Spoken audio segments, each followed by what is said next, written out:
Live from the 607, it is the Ocho Duro Parlay Hour, where we're talking sports locally and nationally. Why don't you join in the conversation with the hashtag ODPH? Here we go.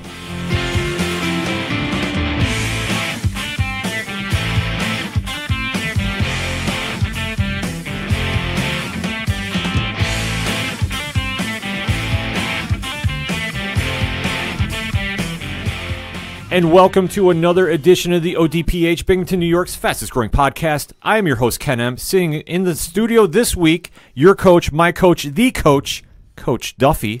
Sorry, I had my sideline guy pull me away. I didn't want to get into a referee's way there. Oh, we have much to discuss with that. Padawan J is currently somewhere in Foxborough, Massachusetts, from what we are hearing, celebrating the Patriots win. We're going to dig into that a little bit later in the show, but filling in for him this week is an old favorite of the show. If you're a new listener, get ready for the one, the only NostaDAWGmous. Edwin Fortunato has returned to the ODPH. Eddie, what's going on? What's going on? Nothing much. Folks, we have a lot to discuss, so let's waste no more time. We got to hashtag it up, hashtag ODPH, if you want to join in the conversation on social media, because, hey, we want to talk with you. And dare I say, is there any bigger story going on in the sports world than the NFL playoffs? I actually haven't heard anything about it. What's going on? Oh, where have you been living? Because I tell you what, this has just turned into one of the more confusing weekends, I guess, as a sports fan. I mean, outrageous for sure.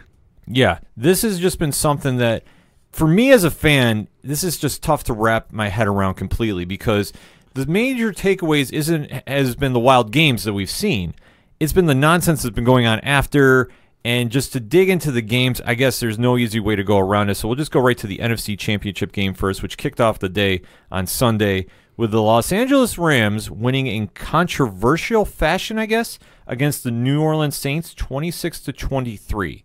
Thoughts around the panel about the game, starting with Coach. I mean, I thought New Orleans for the first three quarters put a great game plan together for stopping the Rams' offense. I mean, I think in the first half or the first quarter they had 7 yards or 17 yards, and neither one of those were a first down play. So I mean, hats off to the New Orleans defense that played great. You know, that first quarter and most of the game. Todd Gurley, obviously, they're saying that he doesn't have anything going on. He clearly doesn't look the same.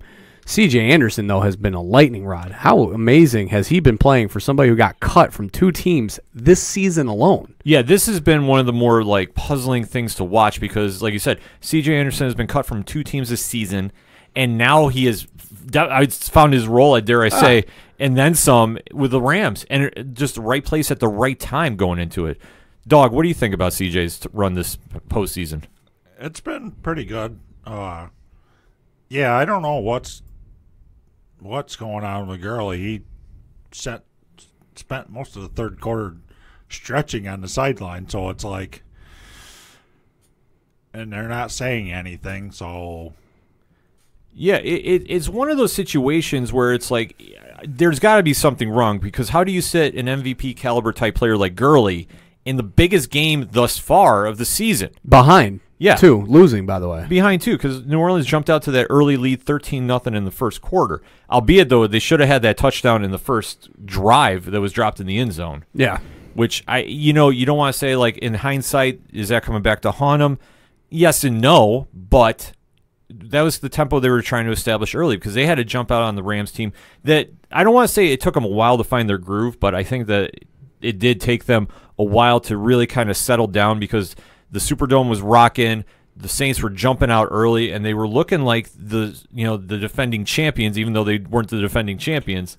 But they had a chip on their shoulder and something to prove. Yeah, that Superdome was something else. I mean, you could see, Jared Goff trying to call his audibles at the line. They had said going into the game that they were going to try and do, more hand signals and silent counts to, well, obviously they would do silent counts anyway, but they were going to try and do silent audibles and hand signals to make adjustments. But, I mean, even the offensive line couldn't hear him making his calls.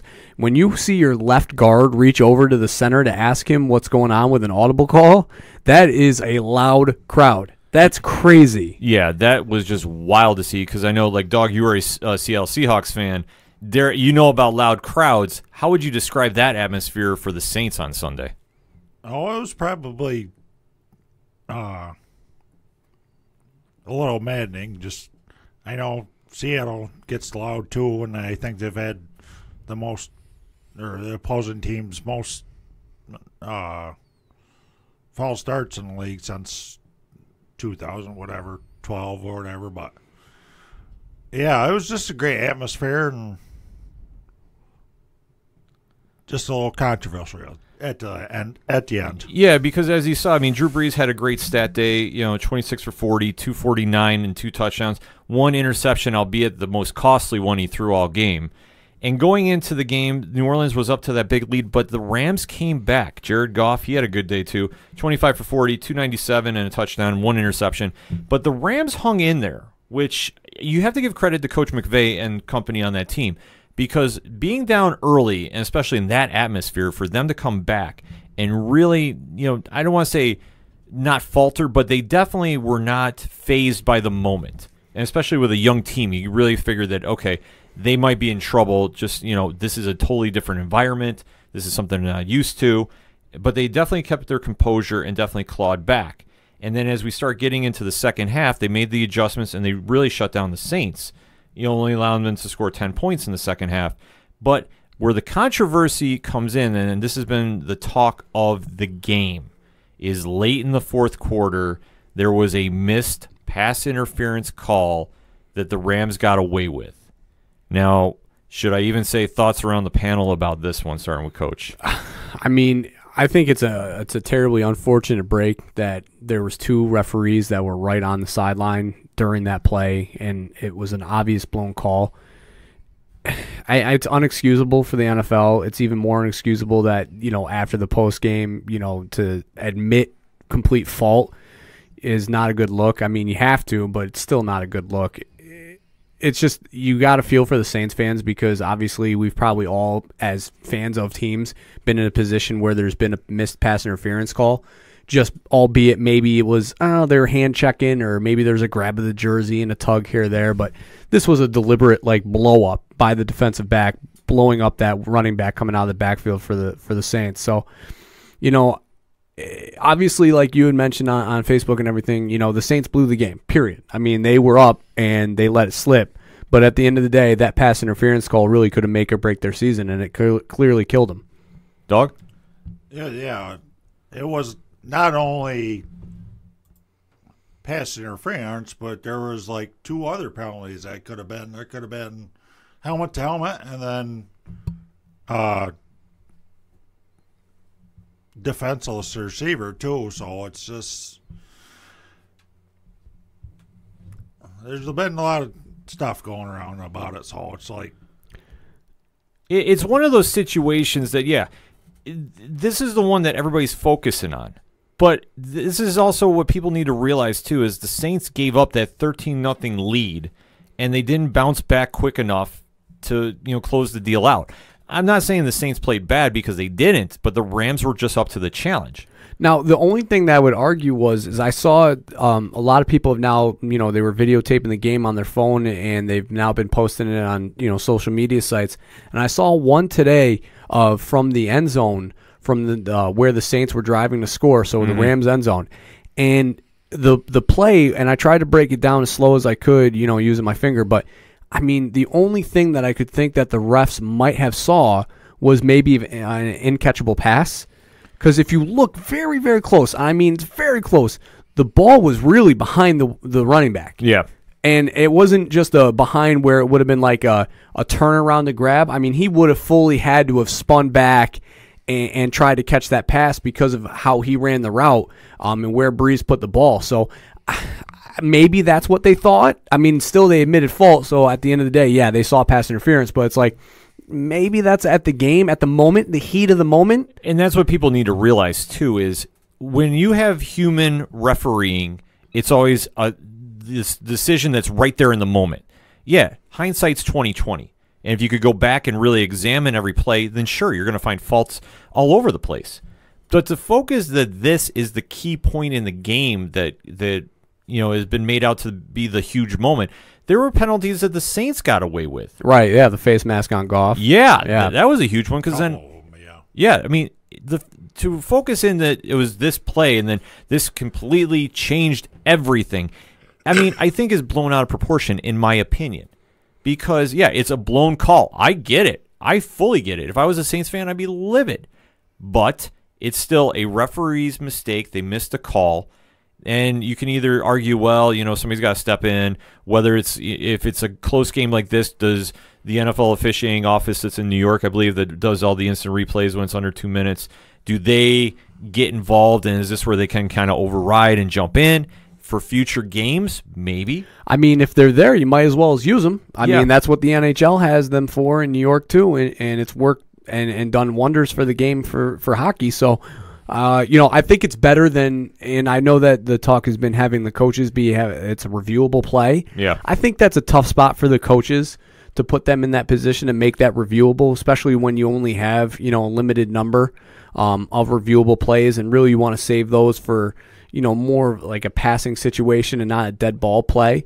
Or fumble, or what have you. So it's like to have a pass interference call be that. I think that would be something that maybe New York, with the referee center that they have there, that's something that they should be able to catch and then flag down to, hey, signal or something. Yeah, they're going to have to examine that during the offseason. And I think that now this brings it to light. I mean, there's been a lot of very questionable refereeing decisions this season. I think that you can take a look at any games this year. The refereeing has been heavily criticized. Well, the targeting rule to start the season, I mean, obviously we all talked about the preseason, the beginning of the year with the 27 flags or whatever in the first half of that one preseason game earlier in the year where they were calling every targeting call. Obviously, as the year went on, the leading with the crown was not called as much.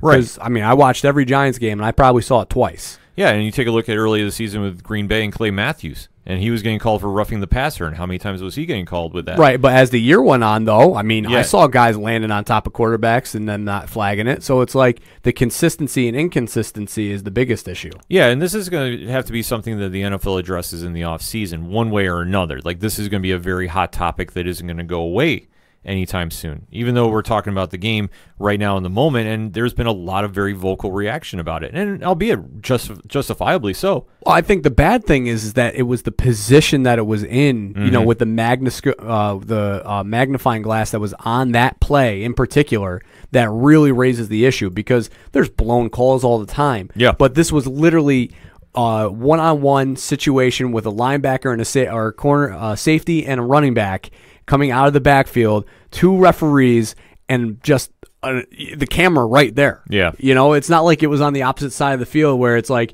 like we'll talk about in the Patriots Chiefs game where, on the opposite end of the field, there was that pass interference call or hands to the face. Mm-hmm. Camera was on you. Yeah. This is one of those that it's an inexcusable call to miss, but it happened. And this is just something we say. Human error does happen. And like Coach was saying, this could have been something that they thought was an uncatchable ball for whatever reason, then maybe that's the justification they were going with.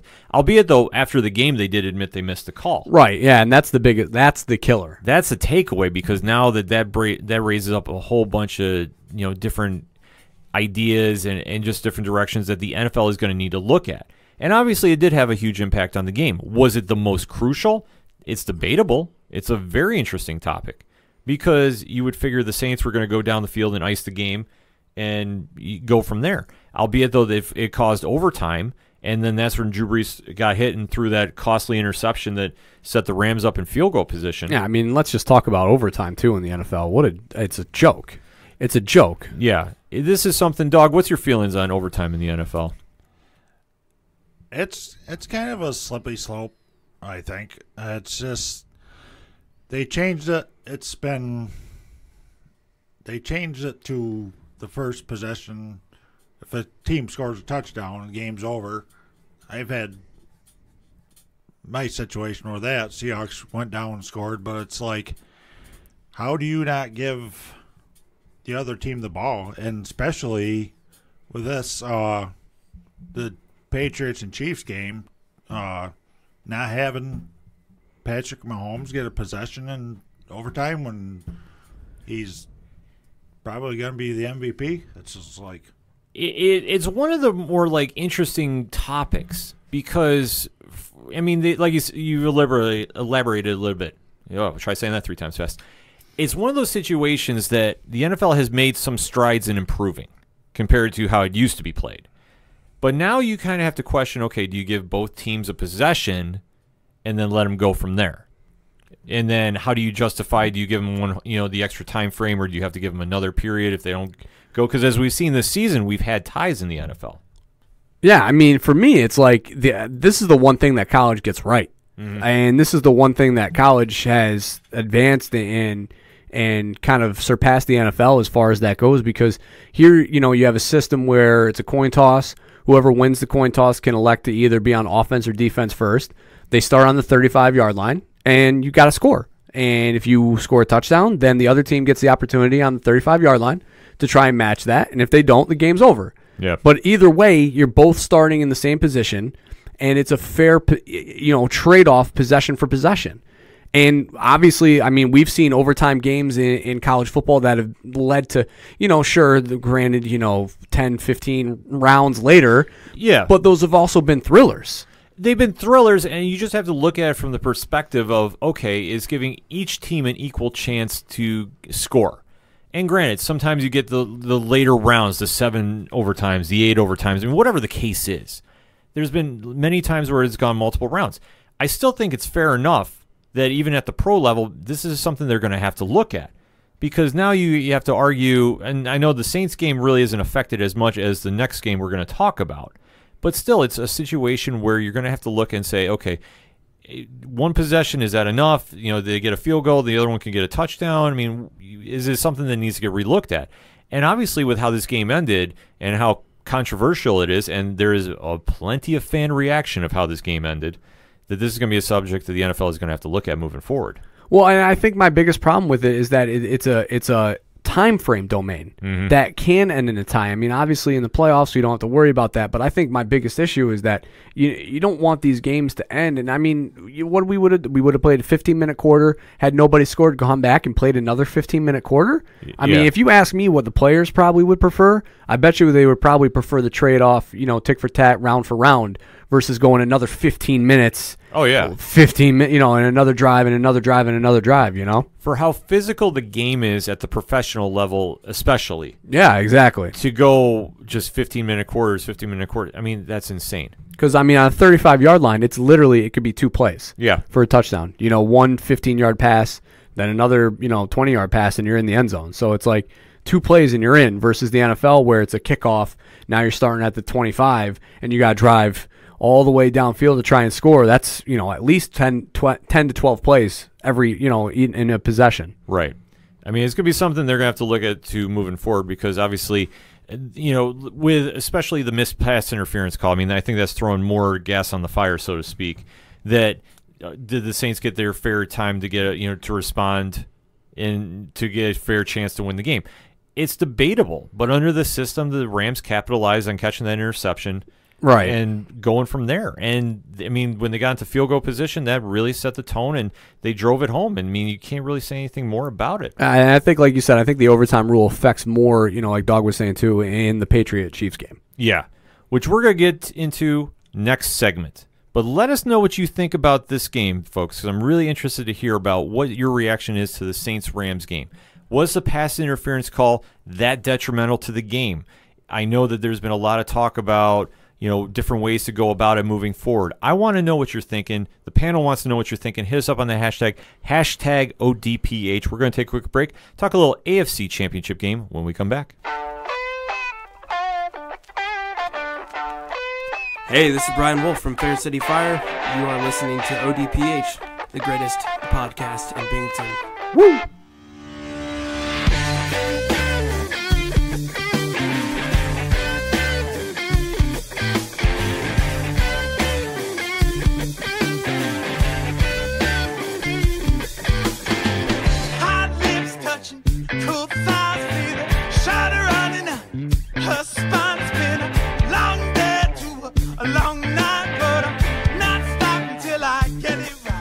Coming back for segment number 2 on this week's ODPH podcast, and we got to talk more NFL playoff action. One segment wasn't going to cover it, folks. We just had to break it down because the Saints and Rams, obviously the Rams winning in overtime definitely did his thing, but now we have to flip the coin to the AFC and another controversial game, I guess you could call it.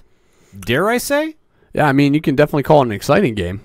It was an exciting game, but I almost want to say, for me being a Bills fan, I've seen this story time in and time out with the Patriots. I know Padawan Jay, like we said, is somewhere around Foxborough celebrating. So if you catch him, maybe take a picture with him on Instagram, tag it to the ODPH Instagram page because we want to see where he's at. But this is one that was typical Patriots football, almost to the letter. And I hate saying that as a rival, but I respect it for being what it is. The Patriots pulled out the win in overtime, 37-31. And obviously, this game didn't get very interesting until the second half. The first half was all Patriots. And dare I say, was it almost like a mirror image to the Chargers game the week prior? Because for me, I thought it was. Yeah, I mean, when that game started, I was definitely like, the Patriots looked like, a team that was going to the Super Bowl, period. I mean, they played great.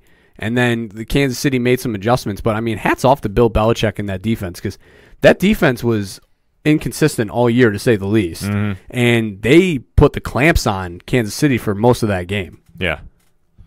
Yeah, I would say so, too. Just, it was an exciting game. A lot of action in the fourth. A lot of action in the fourth quarter, that's for sure. And like always, Patriots came back and won. Yeah, this was one that you almost had a feeling something was going to happen. You almost did, because they came out the gate, and like I said, the Chiefs could not stop the Patriots on third down. It was like the Chargers game all over again. They didn't put anybody on James White for the Patriots, and he was Mr. Third Down yet again. Yeah. And when they were up, I mean, I forget how many first downs they got in that opening drive, and they just came right down the field and scored. And the Chiefs definitely did not get the ball rolling in the first half. I think that Bill Belichick's defense really threw them for a loop. Yeah, and I mean, that's a Kansas City team that hasn't been thrown for a loop all year. Right. And, let's face it. I mean, the Patriots defense, like I said earlier, they've been inconsistent. This isn't, a typical Bill Belichick defense where it's like, they've been putting clamps on people. Now, they played great in that in the Charger game, obviously, and they played well, in the Kansas City game. But this is not a traditional New England defense that you're like the fear of God in you. Right. And teams have shown that they can score on them, and they've done it this year. So, whatever Belichick in that mastermind that he did, in his closed doors, obviously came up with some scheme that was confusing Mahomes because he had no idea what he was seeing. Right. It just seems that he was just really confused coming out of the gate, and he didn't have enough time to really read the field. And the one thing I noticed Mahomes was doing in that game is he was running backwards a lot.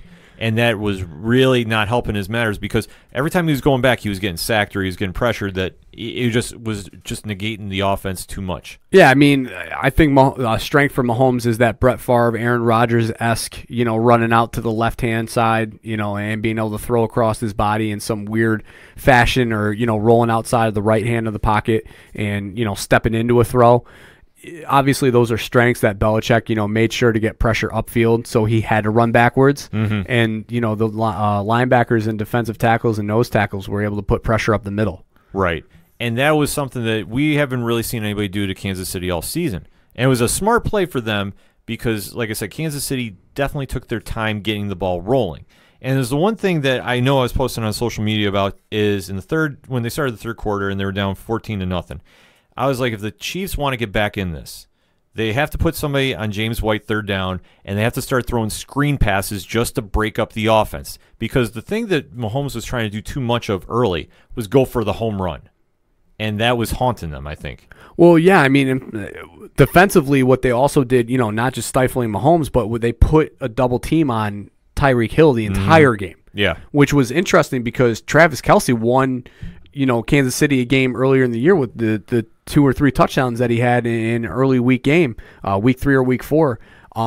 So obviously Kelce can hurt you, a Gronk-esque type player, but whatever they were doing with him, they were stifling him too, so Mahomes didn't really have options to get open. And like you said, yeah, he was trying to take big shots early, and I think he kind of had to because New England came down and were up 14-0, right? And they were pressing at that point. But I think it took him a while just to get that offense clicking because he had to throw the ball short.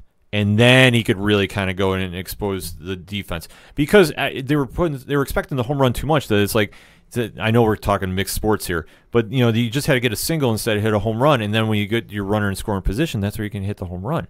And that's what the Kansas City was doing, because Kansas City was smart because they just do the little screen passes, they throw the defense off a bit, and when they got their guard down, that's when they went for the home run. And that turned out to be the big factor of the second half, because the second half is when the Chiefs were really hitting their stride and really coming back, because that's where they put up their 31 points in the entire game. Especially that fourth quarter, which, dare I say, it reminded me of their regular season matchup. Anybody else think of that in the room? Yeah. Yeah, I did. Yeah. Yeah, it was one of those. It was just like, okay, we're going to have a shootout at the end, and Kansas City was catching some great breaks at the end too. Albeit, though, there was more controversial calls going into the later half of the game too, because the Patriots were definitely hanging in there too. I don't want to seem like this was going to be a runaway by any means. Brady had a great game, 348, 1 touchdown, 2 interceptions. Could have been more too. Let us not forget, there was a couple penalties that came back to haunt the Chiefs. Oh yeah, I mean that, and they also New England was able to run the ball. Yeah, and that was huge. From an aspect for a team that traditionally isn't running the ball. I mean, you definitely project Brady to at least throw 30 to 40 times a game, but they were able to get the ground game going. Yeah, when Sony Michel's running for $113 and 2 touchdowns, Burkhead had a great game, 41 and 2 touchdowns. And looking at in comparison to the Chiefs, Damian Williams only ran for 30 yards with 1 touchdown. I mean, a lot is on Mahomes' shoulders, who threw for 295 and 3 touchdowns.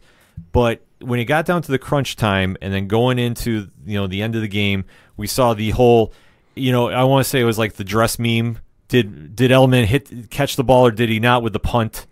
Yeah, that was wild. I mean, let's talk about that real quick. I mean, I returned punts in high school, so I mean, all right, let me just preface this, you get away from the ball. I mean, period. Especially in a situation like that where you're pinned up against your end zone as is, and you see the pressure coming against you. I mean, to try and field that ball, I'm sure Belichick was probably ready to throw his clipboard down then, or his Microsoft window on the ground then, because you can't field that ball. You have to get away from it, especially when it's taking a hop on turf. Yeah, on a cold day, that is dangerous. Dog, what's your thoughts on that? Yeah, and just all the different angles and stuff that they were showing that one could have touched his forearm, one could have touched his fingers. It was like crazy, and just the fact. Well, my thinking too was the fact that they originally they ruled it a muff. Yeah, they ruled it a muff kick. Yeah. Yeah. Then they really didn't. It's always to turn something over. It's usually conclusive, and you couldn't really conclusively tell that it didn't touch something of his either a finger or his forearm. Yeah. It's like Dog was saying. I mean, the one angle, it looks like he touched his bicep. Then when they put the camera in front of Edelman, it literally looked like it touched his thumb. Like you could see the thumb move almost. And then the other angle, it looks like it touches his forearm. It's like every angle was kind of showing a different thing. It was wild. I mean, that's crazy. As a punt returner, you have to get away from the ball. Yeah, it was just one of those things, like, it was a fundamental mistake, so to speak. I mean, obviously, Edelman, he immediately threw his hands up and it was like, I didn't touch it. Well, of course. What else are you going to do? What is he going to say? I'm sorry, I did touch it, and I've cost my team the game. I mean, for somebody who loves the UFC, I mean, what do the corner guys tell you after that third round or fifth round? You put your arms up, period. Yeah, you throw your hands up like you won the fight. What. Yeah, so, I mean, that's the same thing he's going to do. He's like, I didn't touch that ball. I mean, you call the fair catch and you catch the ball, or you get the hell away from it and it's Peter. Yeah. And you get out of bounds and you don't go near it. You literally, I mean, that right there alone could have cost the game. And Edelman is a veteran player who has returned punts for years. Yeah, this was nothing new to him. So to see him make such, I don't want to say a rookie mistake, but let's be honest. I mean, that's a freshman in high school type move. Yeah, that was just mind blowing to see. Is like, get away from the ball, because I mean, obviously, and like Dog was touching upon too, to overturn a call because it was originally ruled a muffed kick. To say it was conclusive, I don't know how they did that. There was one camera angle out of maybe the 3 or 4 they had that looked like it. Now, before anybody starts going, well, it's the Patriots. Let's stop that. Stop. Yeah, I don't want to hear anything about any enough. fixed calls like that. Obviously, whoever was reviewing it saw something. that if they saw that front angle and if that's the angle they went with, okay, I could understand that. I'm not agreeing with it, but obviously that one I thought was painted the more clearer picture. I mean, listen, obviously Notre Dame fan, that the Clemson game where the returner on the kickoff fumbled it and they originally ruled it a fumble, no conclusive evidence showed that the ball touched out of bounds. It was overturned. Right. It's like the conclusive evidence thing, like Dog said, to me is a huge factor. Mm-hmm. It has to be conclusive, and if you ruled it a muff and you can't clearly see that it didn't touch him, and the one angle that you have with the thumb underneath the ball where it was in front of Edelman, it really does look like it grazes his thumb to me. Yeah. No, I thought completely did. Yeah. I'm with you. I mean, I think, Dog, you agree that you thought it grazed it, or what was your stance on that? I think it at least touched something.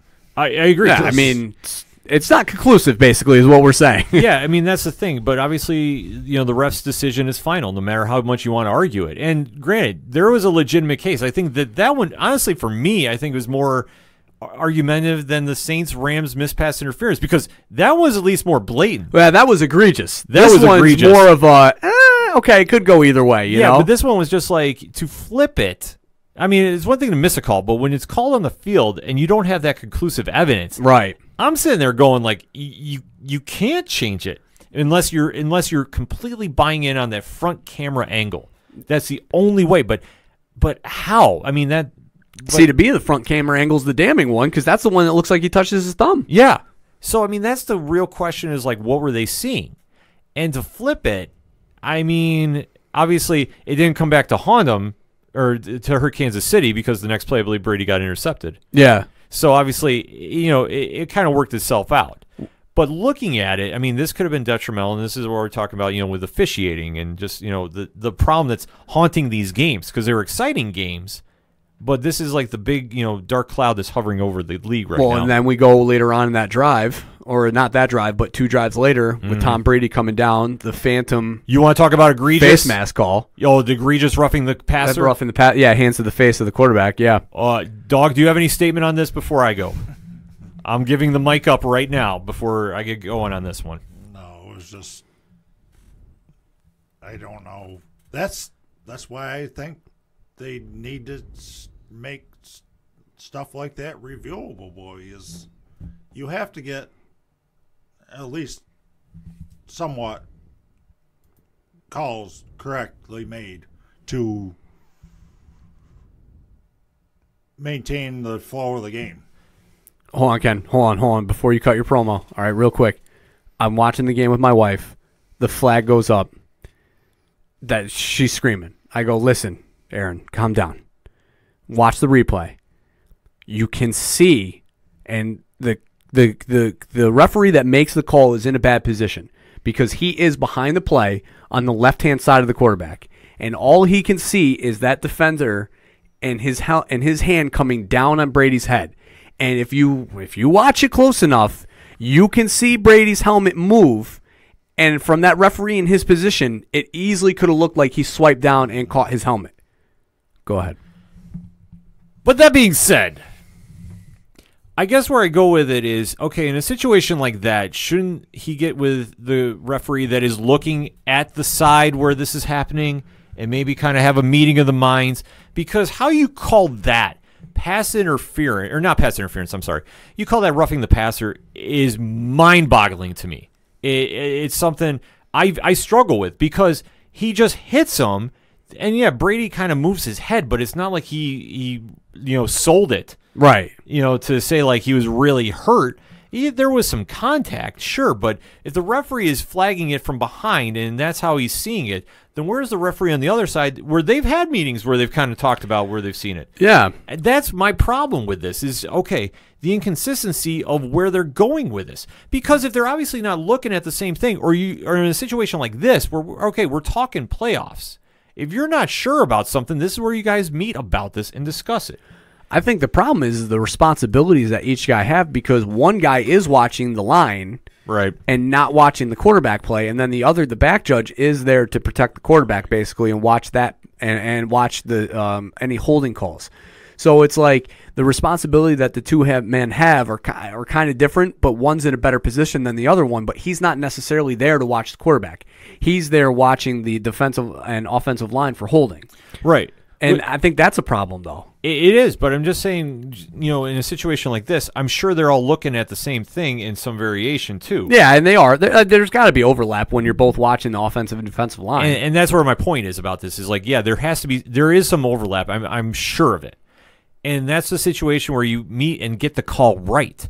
Because I can't see from that angle, like if you're seeing roughing the passer, and we've all seen situations of roughing the passer, how that is roughing the passer. Right. That was just an arm that just made contact. That was not, there was no body shift. There wasn't anything. There was like a slight head nudge. Slight is the key word. The problem is that call in general is stupid. Oh, yeah, I agree with you. The defensive linemen have every right to try and swat at the ball. And if their hands come down on the quarterback's helmet, come on. I mean, let's be real here about concussions and what can cause them. Because somebody's hand coming down on your head, not likely to cause a concussion. Getting slammed on the ground and having a weightless guy fall on you, all right. You want to call that roughing the passer? Yeah, I'll let you have that one. Yeah, I could give you that one. But I'm not going to give you the hands coming down trying to swat the ball when the quarterback is holding the ball in front, getting ready to bring it up into, next to his head to fire off a pass. No, that's bad. That's terrible football. I agree with you. And I think that was more of a momentum shift per se for that game. Yeah, I mean, it kept that drive alive. It did. And then obviously you saw the Patriots did enough to get into overtime. The infamous coin flip, which, I mean, it went to the Patriots' way. And then I guess for me, I'm sitting there going, okay, the Chiefs' defense has played well, but there's two people they need to stop on this drive, Edelman and Gronk. There is nobody else on that offense that is going to get thrown to because Brady is going to go to his 1 and 2 options that he's relied on for years. Yeah. And so, obviously, when the Chiefs decided to let them run crazy and they had a couple more third downs they couldn't stop, yeah, I mean, it just turned into like, obviously, I thought the Patriots were going to run away with this the minute they got the ball for overtime. Well, and it's like the true MVP of this game, Tony Romo was saying. I mean, yes. The Wizard, yes. You have, this spread formation. You're obviously going shotgun, and you're letting Gronk in space. So you have to put, either Eric Berry or, a linebacker with help over the top on him. So Gronk's getting covered by two guys every time. Edelman one-on-one in the slot, especially when he goes in motion, makes it so much tougher for a defense because then you can do those terrible pick plays. Yep. Like Kansas City got away with one early in the game. But still, regardless, the pick plays where, they can run those bump routes off and not have it called offensive pass interference because they're technically within 3 yards and they're running a route, and he gets open because he's wily. I mean, those are the type of calls where it's like, all right, that should probably be looked at in the game because the pick plays are killing defenses because they can't put hands on guys. Yeah. But now they're getting lit up, on these pick plays. Yeah, it's going to be something they're going to need to adjust with for the Rams that they're going to hang with the Patriots. Yeah, I mean, it's something that, because, when you put Gronk out there, and you have to cover him with two guys, period. You can't cover him, especially if you put a linebacker on him. And Eric Berry is one of the best safeties in all of the NFL. Mm-hmm. And if Eric Berry can't cover Gronk, that tells you that pretty much nobody right now can. Oh, I agree with you. So you got to put two guys on him, and now you leave Edelman wide open in a one-on-one situation. Yeah, and that's a situation where the Chiefs' defense needed to make adjustments, and they didn't, in my opinion. That I thought, all right, obviously you know who's coming to. Obviously Brady doesn't really throw that much to Patterson, and he's really kind of was just focusing on Edelman and Gronk. Yeah, so, that fourth quarter was literally Gronk, Edelman, Gronk. Gronk, Edelman, back to back to back. Yeah, I mean, Hogan, Dorsett, they weren't really factors in there. And that was just Brady just being vintage Brady, to say the least. And he just let him right down the field, and then Burkhead just punched it in for the touchdown. And obviously, it's disappointing for the Chiefs, and as Dog alluded to earlier, Mahomes should have got the ball. I mean, in a perfect world, the Chiefs get the ball and get a chance to rebuttal. Right. Obviously, that isn't the case. I mean, it's something the NFL is going to have to look into in the offseason. But let me ask you guys this before we have to close the segment out. Final thoughts on the AFC Championship game, starting with Dog. I think the Chiefs probably could have, if they, at the end of the game, they could have really use the time better to make it so it didn't even go into overtime. I mean, you can't give Tom Brady 2 minutes at the end of the game to beat you, because he will. Yeah, he's that good. I mean, even though Father Time is catching up with him, I fully agree with you on that statement. Coach? I mean, I'm just going to recap the weekend. I thought both games were tremendous. I think they were great for the NFL. I think that it was the right teams at the right moments in the right game. I think Atlanta is definitely happy to only have to host New England and not have to host New Orleans and New England in the Super Bowl. Yeah. I think it's the right matchup. I'm excited for McVay versus Belichick. I know a lot of people are, grumpy about the whole, Patriots being back in the Super Bowl, but I love the storyline that's here with, a young Jared Goff versus an older Tom Brady, young McAvey versus an older Bill Belichick. I love that storyline. I love this idea of this game. It's going to be an exciting Super Bowl, and, the AFC and NFC Championship games were I can't ask for anything more. The games were what we thought they were going to be. High scoring, high drama. Albeit, though, both games have a lot of controversy that the NFL is going to need to work on this offseason, especially involving their overtime rules and reviewing plays in the playoffs as well. Especially if you're not going to do it during the regular season, then maybe there should be something done for the playoffs, because obviously we're seeing where games are having a lot more, dare I say, missed calls, to put it lightly, that are really having huge impacts on the game. It's something the NFL is going to have to definitely take a look at in the offseason. And one thing to close out the segment with Padawan J, who did shoot a line in during the game with the Chiefs and the Patriots. He said, well, with the Rams being there, this might be the fully closure of the Belichick-Tom Brady dynasty, because they started their run by beating the Rams. Will they be ending their run beating the Rams? And then he continued to say, well, no, we're going to go on for 5 more years and the dynasty will not go away. We'll have to see about that. But definitely let us know what you think on social media. Hit us up on that hashtag ODPH. What was your thoughts on this weekend's NFL action? We want to know. We're going to take a quick break. We'll be right back. Hi, this is Mike C. from I Am Horror. You're listening to the ODPH, the most killer podcast on the planet.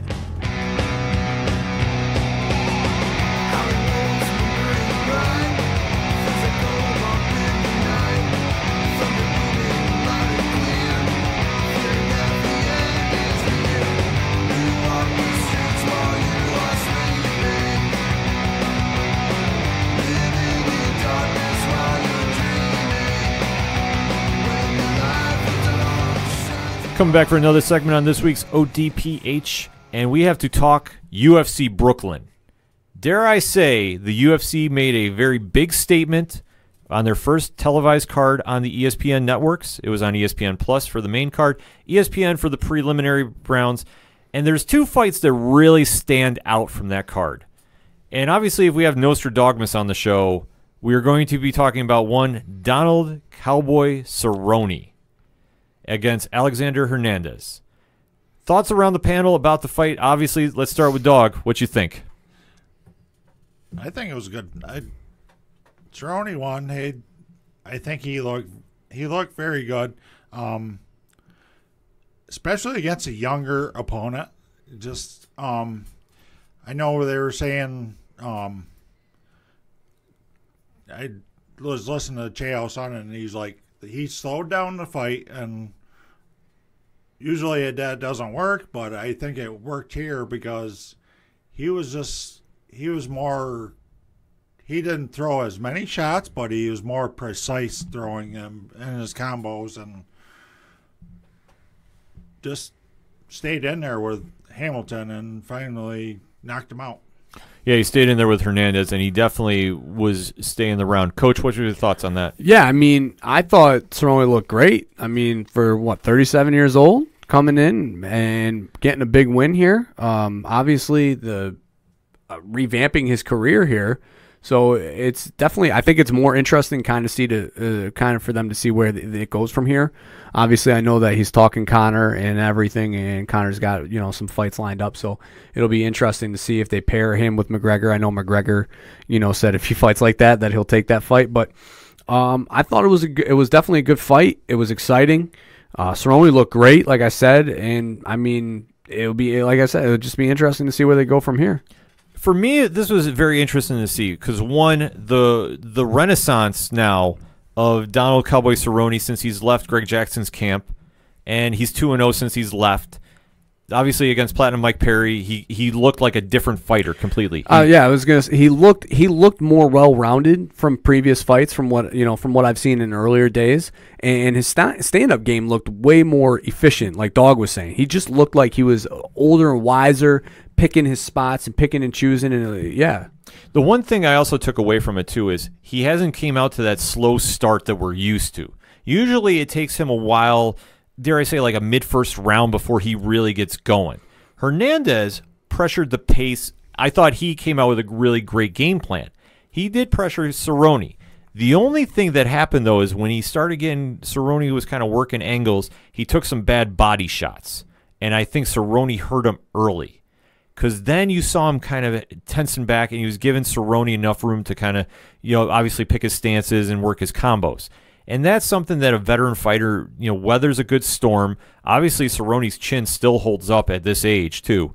And to see him really kind of just pick apart the young gun was really something very interesting to watch, because Cerrone now, obviously coming back to 155, is a huge deal.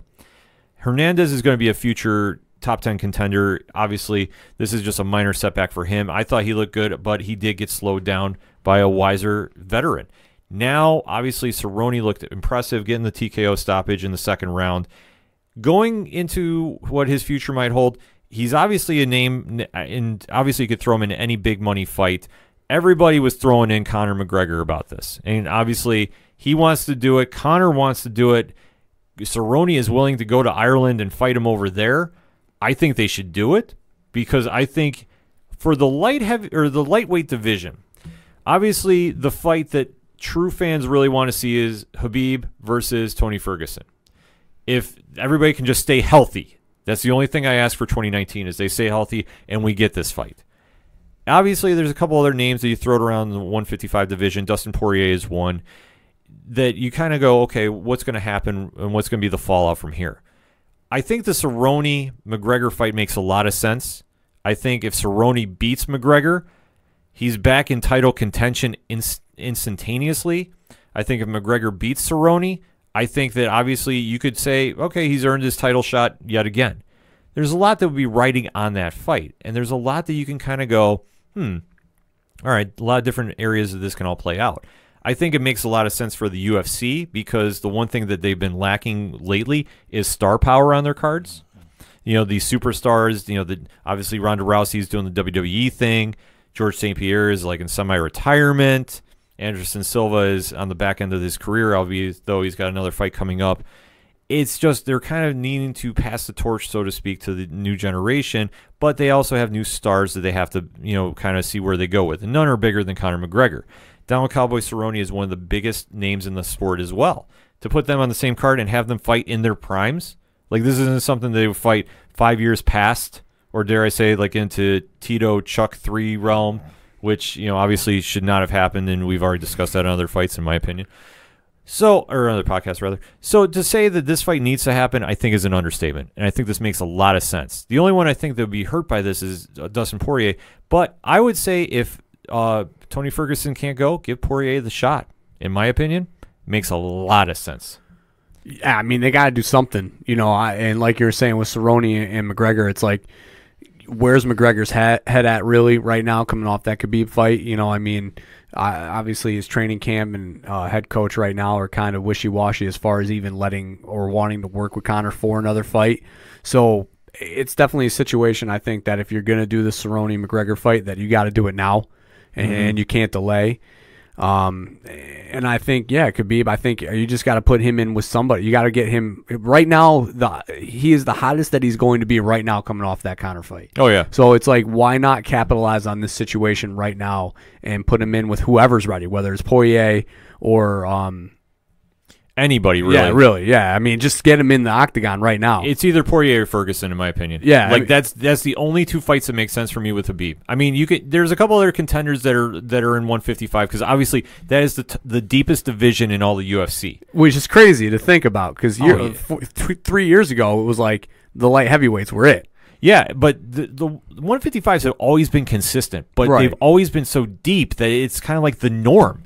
But looking at the other divisions right now, yeah, there's no tougher division than 155, especially because you have a few fighters at 145 that are willing to jump right up and get a title shot, or get in contention for one, I should say, rather. Right.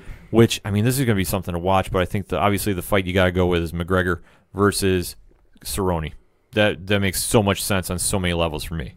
And looking at the ESPN Plus card, Glover Teixeira, Paige Van Zandt, Joseph Benavidez, Gregor Gillespie, all were winners on the card. And then we get, Aaron Allen Crowder won by disqualification. But then we get to the main event, and this is with the whole champ versus champ. Champ versus chump. This was something. Hey-o. So, Coach, why don't you kick us off? Henry Cejudo versus TJ Dillashaw. Thoughts on the fight? What fight? I mean, Cejudo came out and just put a whooping. I mean, he opened a stone cold can of whoop ass, and it was over before it even started. I mean, good God. Dog? Yeah. It really didn't. Yeah, it didn't last too long. Probably I was hearing Dana saying early stoppage, which was. Do you think it was an early stoppage? I think Dillashaw was pretty much out. I agree. I fully agree. I think the weight cut caught him at the worst possible time. TJ Dillashaw, the bantamweight champion of the UFC, 135-pound division champion, stepped down to 125 to take out I'm going to say the current and reigning flyweight champion of Henry Cejudo, because obviously there's so much talk of, is the UFC going to keep the flyweights? Are they not?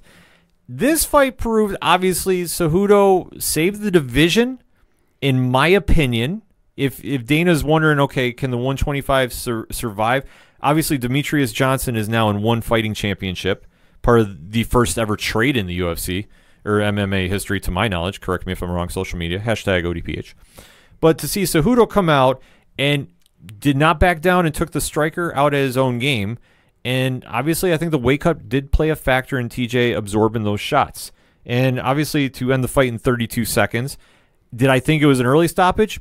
No. I thought Dillashaw was in trouble, and I think if they let the fight go on, he would have been in even worse trouble. Yeah, I mean, Cejudo had him in a position that it was pound town. Yeah. And it was like, I mean, that's for the referee to protect the fighter. And yeah, I know Dillashaw is trying to say that he was grabbing his leg and starting to make a defense, but it's like, as a referee, they're in the position to make sure that you are protected. And we've seen fights where it's ended poorly, and guys have ended up in their back unconscious, taking 3 more punches to the dome. Oh, yeah. And we've seen other fights where, it has ended early. I think this falls right in the middle of, it was probably the right call. But, I mean, I understand Dillashaw at the same time because the guy's a fighter and he doesn't want to lose. Yeah, I could fully understand that, especially the amount of trash talk that was going on and the whole champ movement, and, how that's now the current catchphrase now. Champ. Yeah. Obviously, there was a lot riding on, and Dillashaw is rightfully upset, and I can understand why. I'm not saying he shouldn't be. Yeah, no, he has every right to be. Yeah, so now, obviously, Cejudo, I thought was very telling, though, in the post-fight interview, though, is I saved the 125 division, but I'd be willing to go up to 135 to fight. I mean, that doesn't save anything to me. Yeah, I mean, obviously, I think Cejudo is going to stay put at the 125 division if they keep it, which I think they should, obviously. There's a lot of talented fighters at 125, and it's just a matter of, okay, who's willing to step up? I mean, obviously, Demetrius Johnson, who is, in my eyes, is still the pound-for-pound best fighter on the planet right now, is obviously not in the UFC. You still have Joseph Benavidez, who I think if you're going to have a flyweight championship match against Cejudo, that makes a lot of sense, and I'd be very excited to see that one. But if you want to have Cejudo go up to 135 and obviously have the rematch up there, I'm okay with that as well. Yeah, I mean, I think that's the most logical thing next is for Cejudo to carry the weight on, put the 10 pounds on, fight, at the next weight, because obviously he won the fight. Yeah. So it's like, why not give the champ the fight? Yeah, Dog, what do you think about that? I'd be down for that. I think that's a possibility, though, with the rematch being at bantamweight. Yeah. Yeah, I think that makes a lot of sense. And if the UFC, obviously this generated a lot of buzz because I don't have the exact numbers in front of me right now. But how many new subscribers signed up for ESPN Plus because of the fight?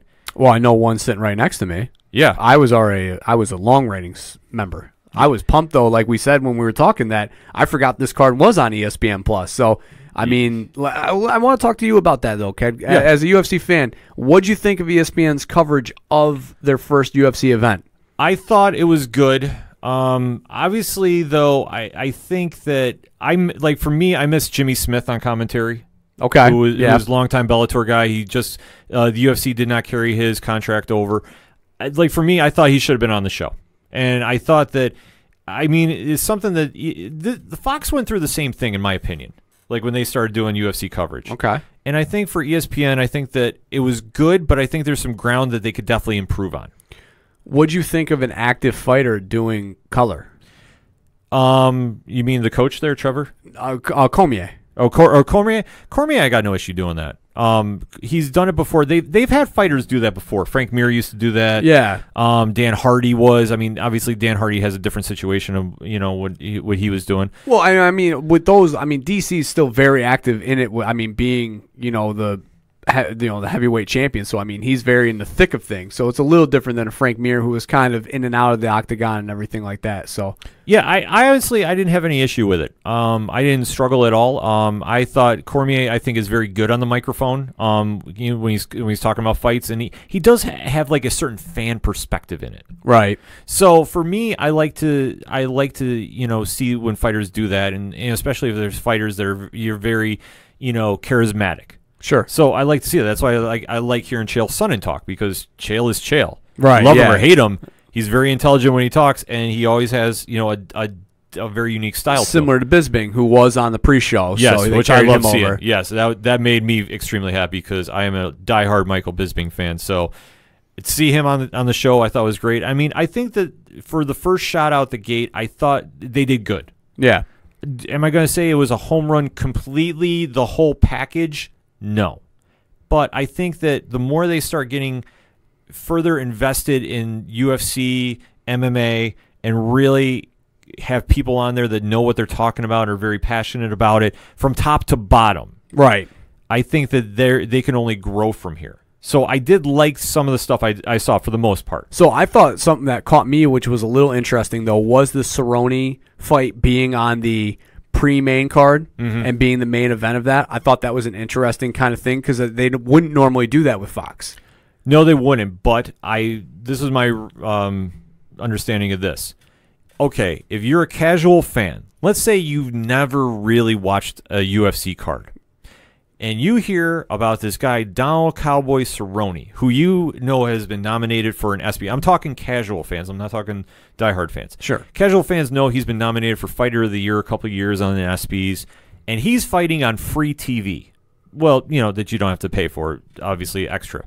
So, okay, he's fighting on a prelim card. You can watch it on your normal cable package or however you watch ESPN, and he puts on a performance like that.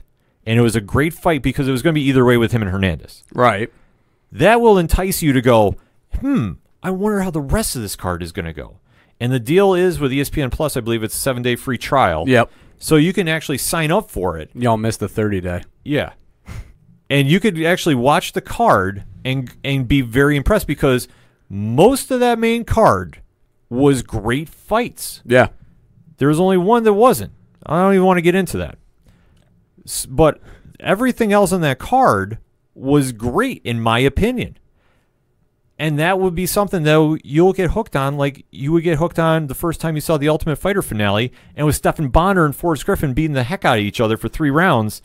And I remember I've talked about this on the show many times, people have called around. That night, I remember I was on the phone with people. They were calling me or like, are you watching this? I'm like, of course I'm watching this. Are you, like, how many other people just turned on that channel that night and got hooked on the UFC? Yeah, see, I thought that was an interesting move because when I watched it and I was, watching it with my wife, I thought the same. I thought Cerrone was going to be on the main card. Yeah. So when they came out on that as the main event of that prelim, I was like, whoa, this is a move here. This is definitely a strong play on the first card for ESPN to show, hey, we're going to put this on ESPN and carry this over for you to come watch on ESPN Plus. Yeah, I loved exactly, like I said, majority of everything around it. I still think, though, it's still new and they're still going to find their voices. They did carry over a lot of people from the Fox production. Sure, and then you're going to probably. I mean, they don't. ESPN hadn't carried it before, so they really don't have anybody to talk about it. Right, but I think they did enough that for me as an MMA fan, I definitely like the strides they're taking. I like some of the fights they have coming up. If I'm not mistaken, Francis Ngannou and Cain Velasquez is going to be on ESPN Plus. I think what's great is the ESPN Plus factor that they have, where it is the subscription base. So I mean, obviously they purchased the rights for UFC for an oogles amount of money here. Mm-hmm. So I mean, they want to return on their investment, and UFC is going to give it to them. Dog, that's their first.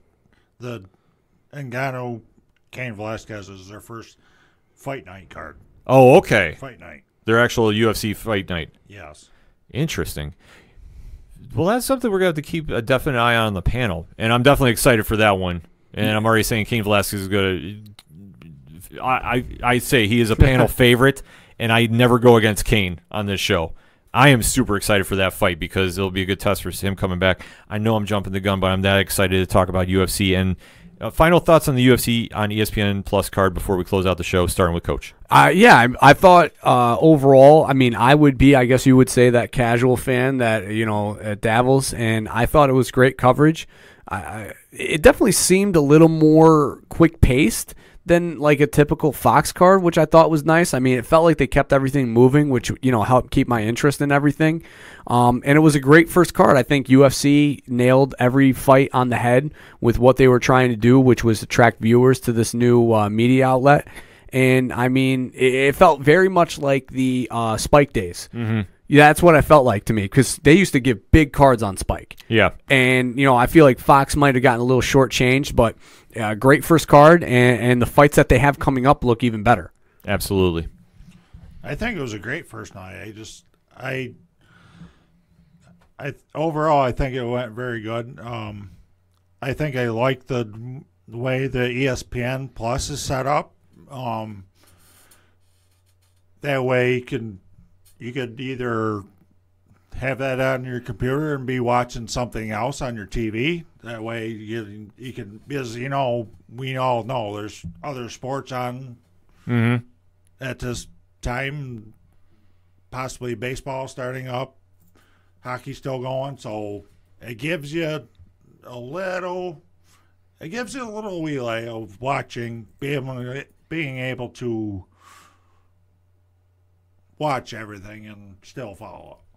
I agree. I thought for their first production, I was very happy to see what they did. And like I said, I think there's room to grow. I think there's some areas they can improve in. And obviously for the first fight out on the show, I was definitely impressed. I like the package they did. It did have a Spike feel to it, which I do miss the UFC on Spike. Well, whatever network it is nowadays, I apologize, I forget. But either way, it had that kind of old school vibe to it, but still was fresh enough that I was definitely like, okay. I thought the main card, for the most part, was very exciting.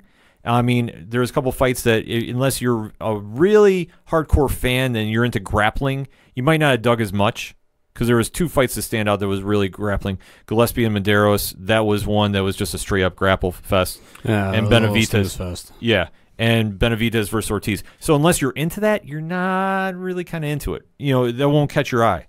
But definitely the main event did. A lot of fireworks from that. I loved what I saw. I can't wait to see it grow a little further. But let us know what you think. Hit us up on that hashtag ODPH. What was your thoughts on UFC Brooklyn? We want to know. We're going to take a quick break and close out the show. You are listening to the Ocho Duro Parlay Hour. Hey, this is Ken. I'm from the ODPH, reminding you to check out OchoDuroParlayHour.com. On our website, you'll find links to our social media accounts on Facebook, Instagram, and Twitter, past episodes, the blogs, and links to the bands that give us the music you hear each and every week on the Ocho Duro Parlay Hour. So check it out, and as always, thank you for listening to the ODPH.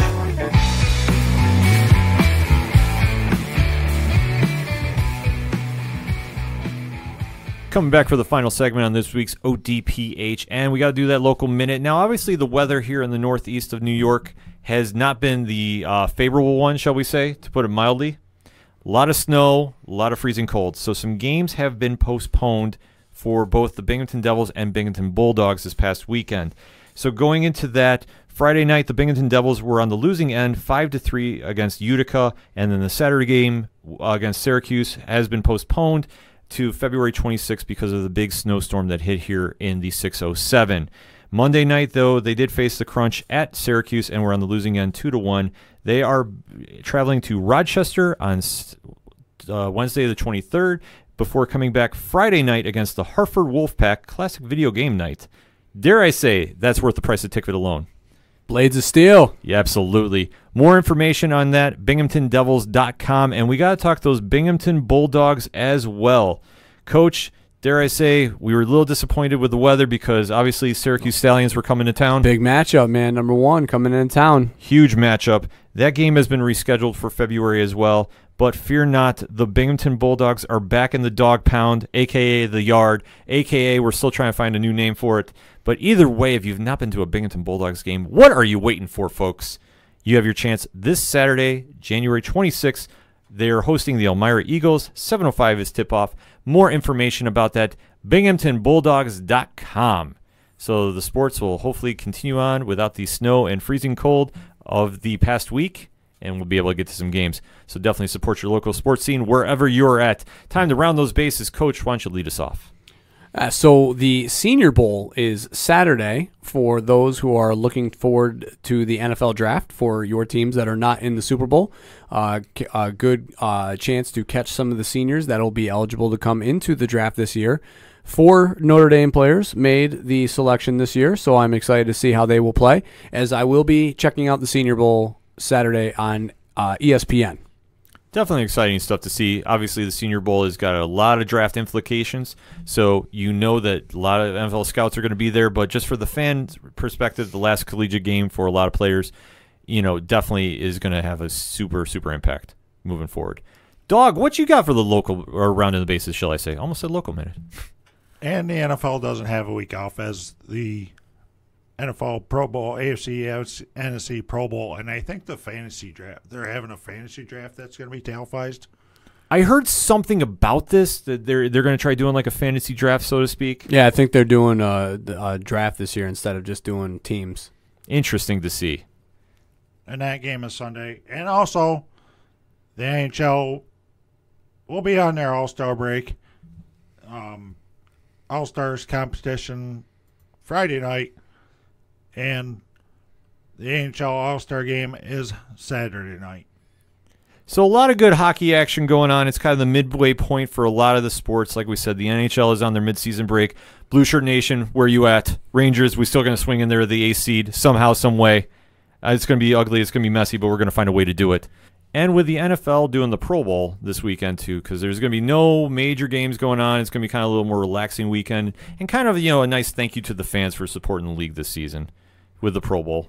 Should be some fun time to watch. Except if you're watching the Royal Rumble. Yes, if you are watching pro wrestling, it is a big weekend for the WWE NXT TakeOver and the Royal Rumble, obviously. There might be a wrestling recap podcast getting dropped this week. We don't know, so stay tuned for that on the ODPH network. Not saying never, but never say never. Could happen. So for my rounding the bases, I got 2 because I have to sub for Pad this week, since Pad is, like I said, somewhere in Foxborough. If you catch him around, definitely get a picture with him and post it on the ODPH Instagram page, because we want to kind of catch up where he is, because we haven't really heard from him since the Patriots defeated the Chiefs, and we know he's going to be celebrating. Hopefully he's coming back in next week. We are hoping. But he did shoot a quick line, though, in saying the NFL or the MLB Hall of Fame announcements are getting announced today, and luck be have it, he was right on the money with that. Mariano Rivera leads the nominees that got a unanimous vote, by the way. Definitely applause for that. The greatest closer of all time, Mariano Rivera, representing the New York Yankees, did get a nomination into the Hall of Fame. The late Roy Halladay, Edgar Martinez, and Mike Messina also got nominations in for this year's class. Thoughts around the panel about this year's class for the MLB Hall of Fame? I mean, hell of impressive for Mo to get unanimous the first time ever to get that. I mean, well-deserved. Yeah, obviously, the greatest closer of all time, and, another Yankee sneaking in there with Mussina, so it's a good Yankee class. Now, Dog, as an Orioles fan, how you feeling about Mike Mussina getting in there?